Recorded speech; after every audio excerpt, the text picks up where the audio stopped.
Hello, everyone. How are you today? This is Leadership Talk with Adegoke, and this is the 93rd podcast. I believe 93rd. I have with me my good friend from Birmingham, United Kingdom. Can you introduce yourself, sir? Joshua Olaleye. How are you today? I'm very fine, thank you. Thank you very much for this honor, and it's been really nice meeting with you and speaking to you. My name is Joshua, resident in the United Kingdom, around the Birmingham area, and I am a John Maxwell leadership coach, and I also am the national vice president of the African Christian Fellowship. And this fellowship, it comprises of students and professionals that come together just to fellowship and to help each other socially and spiritually also. So my journey to leadership has been quite interesting. Well, I know you are also a John Maxwell leadership coach, which is quite good, and I would recommend it to anyone. Really, it is really powerful. Um, yes.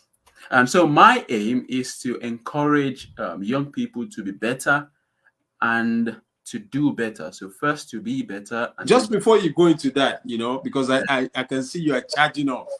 Okay. I love the energy. Now, listen, tell us, who is Joshua? so Joshua is the firstborn in a family of five, Wow. three children. Um, Joshua is an electrical engineer by profession. So Joshua loves football. I'm proudly an Arsenal fan, uh, Wow. passionate about football. So now I can brag that I'm an Arsenal fan. It's not been it's not been the case historically. Joshua loves God. I am a man of faith. I am a Christian, and I serve in my church. And I love music also. So love sports, I love music, and just love life in general. Awesome. Awesome. Awesome. Now, tell us, how did you get into leadership? So as I said, I am the first in a children of three. I have two siblings, and I would say leadership. I had this positional leadership in a way. So when I was young in the African setting, the firstborn has the responsibility, and also I am the first son. So Wow. that's an added responsibility. And Well so done. thank you, sir. And so positional leadership, in a sense, I had to take responsibility whether I liked it or not. And at the point, it was I saw it in a bit in a way as I am not free to do what I want to do because there are some things that is accepted when my younger ones do it, but not with me because I should know better. Pretty much, I should have responsibility. Hmm. Then I started learning, and thankfully,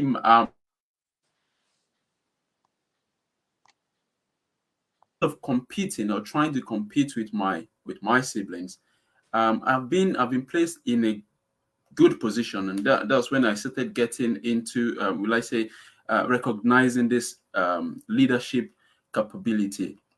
And also, apart from being the firstborn or being in this positional leadership, I realized that as I grew up, I was, whether I liked it or not, I was placed in leadership positions.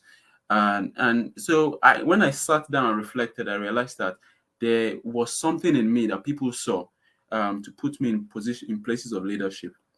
I was a prefect in my secondary school. And as I grew up, I then decided, well, it's one thing to be in that position, it's another thing to be able to make use of that position effectively. And that took learning. So while I was at uni, I went to a leadership. I had a leadership certification called the Kairos Leadership Academy, and that changed my life. That was Awesome. really Awesome. helpful. Before now coming into, and afterwards, I decided to let's say improve or work, kind of like work more on my leadership capabilities, and that led me to join the John Maxwell Leadership Academy. And really, at first, it wasn't to just get the certification; it was to build myself and to develop this capability. And Awesome. I've ended up Awesome. being a coach. Awesome. So, how long have you been in the UK? How long have I been in the UK? So I've been in the UK since 2009, so probably just over. 12 years now. 12 years. Yeah. Wow. So you've been in the UK for 12 years. And Yes. did you do your secondary school here, or just your university? So I did my secondary school in Nigeria, and I came to the UK to do. So I started an advanced diploma in 2009 when I came, and then took a gap year and moved into university in 2000 and late 2013. Um, and well, not a gap year, a few gap years. And then yeah, so finished my university in 2018, and I've been working ever since. Okay, so you have a master's or just Yes, a degree? a master's in engineering, electrical and electronics engineering. Wow, awesome, In, awesome. at university. That's an intellectual for you. So so now we're looking at leadership and Gen Z. Leadership and Gen Z. What is leadership to you? So just breaking it down very simply. Leadership is influence, as John Maxwell would say.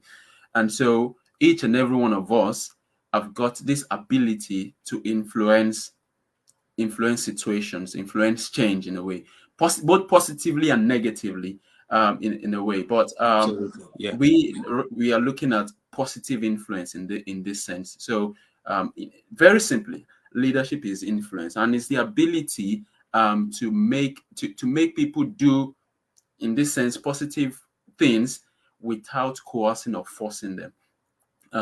And so it's by making them see the effect of what they can do, of how they can do it, and encouraging them to do it. Awesome. So now, what is Gen Z? What is Gen Z to you? Well, Gen Z to me, what they're different debates and different points of view.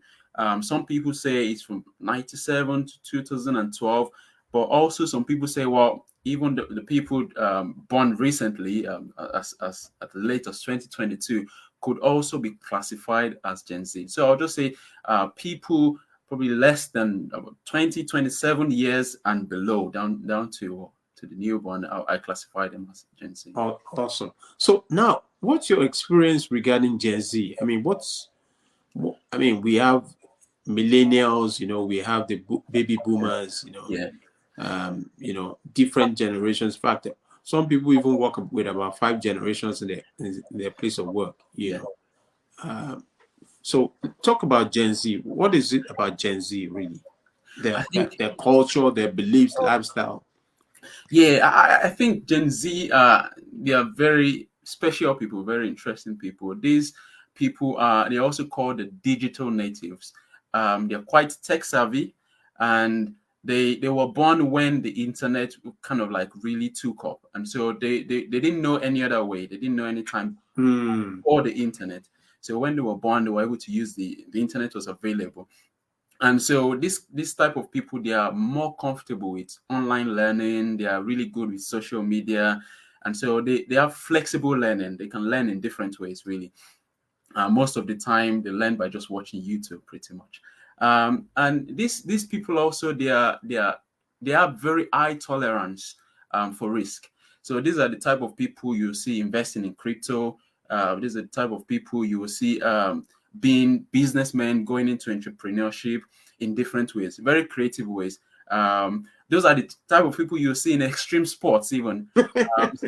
So I was watching a video recently of a guy or a 10-year-old actually, who did the double flip on a scooter. And that hasn't been done before, and that's the first time recorded that a 10-year-old did it. And so these people, they take very high level of risks, and also these people they're value driven, and Wow. they're really value driven, and their values aligns with their morals. And so a lot of them you see in activism. A lot of them you see they really stand up for what they believe in. So even in the places of work, they stand up for what they believe in. So but also kind of, will I say, on the negative side, but not really negative, is a challenge. But because of this period, they've experienced different will I say different dips, different worldwide issues in a way, with COVID, with the 2008, in a sense, the crash, the housing crash, the current economic downturn, the conflicts going on in the world. So sometimes these people sometimes are characterized by a feeling of uncertainty. They don't know what's coming next. Wow. Wow. So So they go through overwhelm. Yeah. yes. And what I found out is they are really resilient people because of this um, different challenges that have come their way. They're still living and they're still thriving. So in a way, they're quite resilient people. So that's kind of some of the things I've kind of learned working with Gen Z and just studying them. Really. Awesome. If you just joined us, this is Leadership Talk with Adegoke, and we're looking at leadership and Gen Z. And I have with me an engineer, a man of so many parts, also a leader in the diaspora, speaking all the way from Birmingham in the UK, Joshua Olaleye.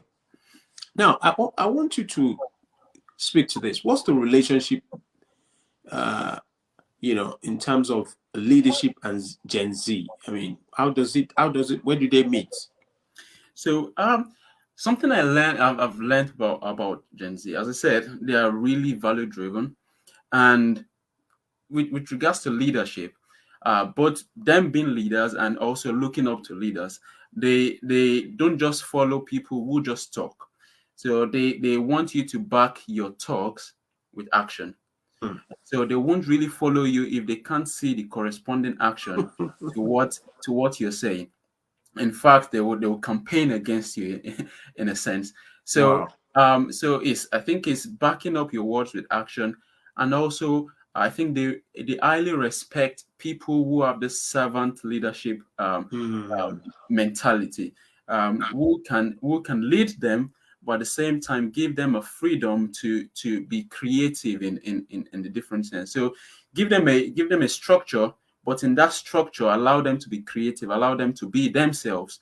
And so the authoritarian kind of leadership is totally different from the way they see things. And so they're in a way, you sometimes people will say that they don't respect authority.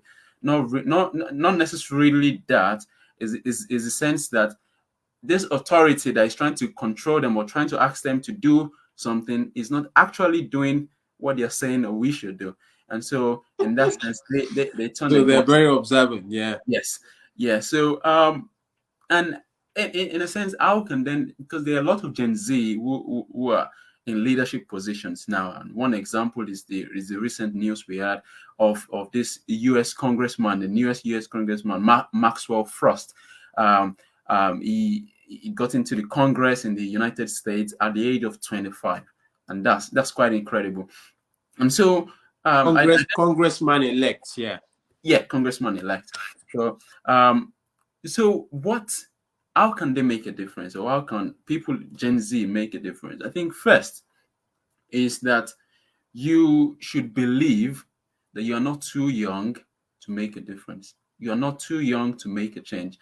A lot of Wow. times, those set of people, they kind of think this self-defeating things. Well, no one listens to me, or I'm too young to make a change. And I was speaking to some young people who are looking at a course. The name of the course was Global Change. I was facilitating the course, and we looked at different instances of people, of very young people, making massive changes in the world, in their local community. And whether you support Greta Thunberg or not, you could see that she has made a massive change. She has changed the way people look at climate change. Yeah, that's right. And so, these young people, you need to first believe that you can make a change.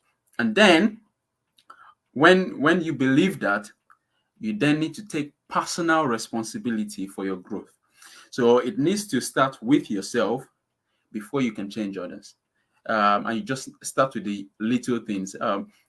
There's a guy I listen to. He's an Admiral William McRaven, and he said something very simple. He said, "Well, before you think about changing the world, you need to learn to lay your bed every morning. You need to learn to lay your bed every morning." And that kind of like struck me in the sense that you need to take a personal responsibility of making sure where you are staying or where you are Amazing. is where you are is you need to take responsibility for the cleanliness of those things. And when you take those responsibility, it creates a sense of fulfillment. You're able to do those little things, and then you can build on it. And so, another thing you can do as Gen Z to make a change or to make a difference or to become a leader, to make influence, is to take responsibility for community building initiatives. Wow. For community building initiatives. I'll use myself as an example. So I came into the country in 2009, as we said at the beginning, and by 2011, I won an award. I lived in Reading at the time, so I won an award as the Pride of Reading, the Young Person of the Year, and this is me coming. Congratulations. Thank you very much. This is me coming from Nigeria, and coming to the United Kingdom, and I saw a need in the community. So I volunteered for Age Concern in the UK. I was teaching the elderly people how to use the computers, and also not just using the computers, but just being a companion to them, just speaking to them and just listening to what they have to say. At the same time, I was teaching people how to play drums, and I was also doing some other fundraising. And it was, I saw this need, and I didn't say, well, I'm from Nigeria and this thing, I don't know how the country work and everything. I just threw myself into it. Think later on in 2000, Awesome. in 2012, I actually did a massive fundraising. I challenged myself.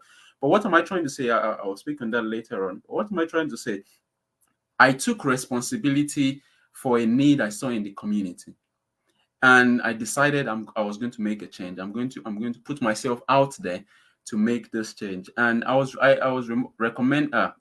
rewarded in a way by being given that award as the Young Person of the Year.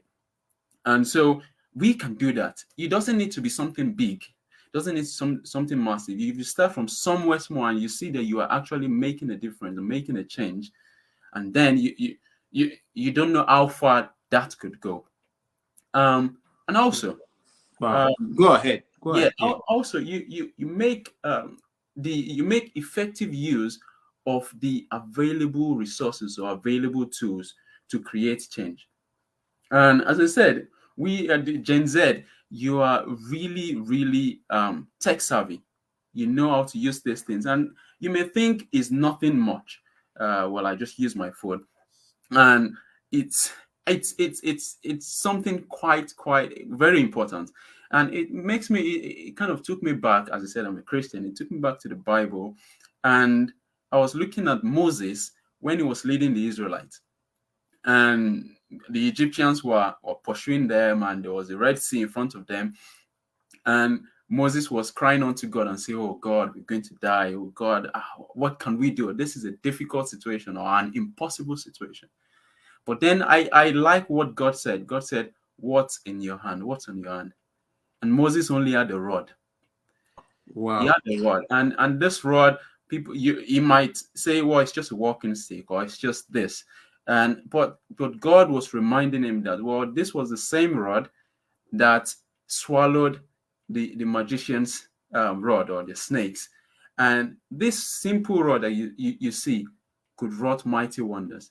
And we could see he stretched out his rod, and the sea parted. And so relating it to us young people, what's in your hand? You've got this phone, you've got social media, you've got different apps and different tools that you could use to create change. You could create change personally, by changing yourself, and that's where leadership starts from, by working on yourself before working on others. So watching videos that could help you learn new stuff, by making changes locally wherever you are, and by making changes internationally. And so, as I said, Michael Frost made those changes, and some of the strategies he used was social media, was Twitter, was YouTube, was TikTok. And how did he do that? He was able to clearly show his manifestos. He was able to reach out to these people and bring them in to be part of what he's trying to build, Wow. or what he's Wow. trying to sell. Amazing. Now, I just wanted to tell us, you cycle from the UK to France. Yes. For And 3 days. Tell us the experience. Yeah. oh yes, it What was. led you to it? Yes. So it was part of me making a change, or part of me doing something in my own capacity to make the lives of other people better. And I work for a charity called Prior Scott Foundation, and they help people, severely autistic children, and they try to make them, integrate them, or teach them, and make them able to relate with the wider community. And so I saw that was a really good thing they were doing, and I decided to raise funds for them. But not only raising funds for them, I decided to challenge myself, because prior to doing that, I don't think I've cycled over 5 miles. And so I said, well, I want to push myself to do even something bigger. And you never know what you could achieve if you don't push yourself. And that was the lesson I got there. And I cycled for 3 days. Wow. I was the youngest. I was the youngest there, and I was, in a sense, because I was new to the country, I was the only African, or the only person of color actually, that took part in that challenge. Amazing. And so yeah, I cycled for 3 days. It was fun. It was really challenging, but it was worth it. I raised over £1,500 for the Wow. charity, and yes, it was really really good. And I, in a way, I kind of learned that the limit you see is what you place on yourself. And so if you The determine, limit you see is what you place on yourself. yes, Come on. because we are limitless, and Awesome. and also with the fact that I've got God. I'm a person of faith, as I keep saying, and the Bible says, with God, nothing is impossible. And Shall so, be impossible. yes, so when I think about that, I realize Amazing. that I have an unlimited potential, and if is whatever I did, if wherever I place myself, that is where I stay. So I just need to keep pushing myself. I just need to keep working on myself. I need to keep challenging myself, and I'll be surprised at how far I can go. Wow. So, We've had, this is almost 23 minutes. wow. And, like I promised you, it's just going to be for 30 minutes, but it's power packed. You just joined us. This is Leadership Talk with Adegoke. And we're looking at leadership and Gen Z. And we have on the platform a friend and a fellow John Maxwell leadership coach, speaker, and trainer, Joshua Olaleye, an engineer, an amazing leadership coach as well, speaking on this very interesting topic, leadership and Gen Z. Now, I want you to just speak to any leader out there Yeah. on 3 things a leader can do, how to lead Gen Zs. Thanks. So 3 things you can do. Well, before I go into the 3 things, there's something really important that I need to point out. Before you can lead, or before you can lead effectively, there's one very important advice, and that advice is to have a mentor. Have a mentor. And that is really important, because the mentors are people who have gone through those paths that you are planning to go through, and they've seen it, and they could give you advice so that you can stand on their shoulders to even do more. You learn from their mistakes, you learn from their successes also, and you can actually build on those things to do even more. And you're coupled with your strength as a Gen Z with the wisdom of your mentors, and that goes a really long way. So 3 things you can do. The first thing is work on yourself, personal leadership. Work on yourself, and that takes discipline. That takes consistency. And so just consistently working on yourself, just adding the 1% to yourself every day. And by the end of the year, you realize that you've actually gone a lot further than you expected. Okay, that's number 1. So what are the 2 other things? So the other, to collaborate with people. The second one is collaborate with Wow. I love that. I love collaboration. And that's why I'm showing up with you. I love to collaborate. Thank you so much. Thank you very much. And I really do love collaborating also. And I've been in circles where I've learned so many new things because I've collaborated with someone else. And also, I think the third thing is always be humble, humility, and Wow. honor. So Wow. humility brings honor, because when you know that you don't know it all, you will be able to give the honor to the people who you know that know something you need. Wow. And something I've learned about honor is that honor unlocks the key to secrets that you would have spent years or a lot of To money to discover. to discover. And so having that humility that I still have a lot to learn, even though I've learned quite a bit, there's still more to learn for me to grow. And having that Awesome. mindset, Awesome. that's Awesome. This has been power packed. thank you Now, very much. just have two more questions. Yes, But sir. before then, I just want to let our listeners and viewers know that, both of us were professionals. My name is Adegoke Omotola, the host of this podcast, Leadership Talk with Adegoke. I run courses on Udemy, all-class customer service, udemy.com. I also have professional selling skills. My books, I've authored 2 books, Selling in Crisis on Amazon and Customer Retention and Experiential Approach. So you can always, reach out to those platforms. And also past episodes of Leadership Talk with Adegoke, which is available on Spotify and Amazon. On Apple as well. You can lean in and get enough information. Now, very quickly, please, can you tell us how can we reach you? How can our listeners reach you? So, well, you can reach me by subscribing to my YouTube channel. It's called Joshua Olaleye Big Josh, B.I.G Josh. Or you can follow me on Instagram with just Big Josh. That's B.I.G Josh. And also I'm on Facebook, also Joshua Olaleye Big Josh. Yeah, and that's how you can reach me. Or you can send me an email also at bigjoshkaizen@gmail.com. Um, in 30 seconds, what would you like to say to our listeners? I would like to just say that you are incredible, you are worth it, and there is a lot of gift placed in you that the world needs to see. And so I just need you to believe that you can be better and start working on yourself to be better. And you'll be surprised at how much you can achieve. Wow, this has been power packed. On behalf of myself and Josh, would like to just appreciate our listeners. This has been Leadership Talk with Adegoke, Leadership and Gen Z. Thank you, everyone. Do you want to say bye-bye to our audience? Thank you very much, and bye bye. Bye-bye, everyone. Have a great day.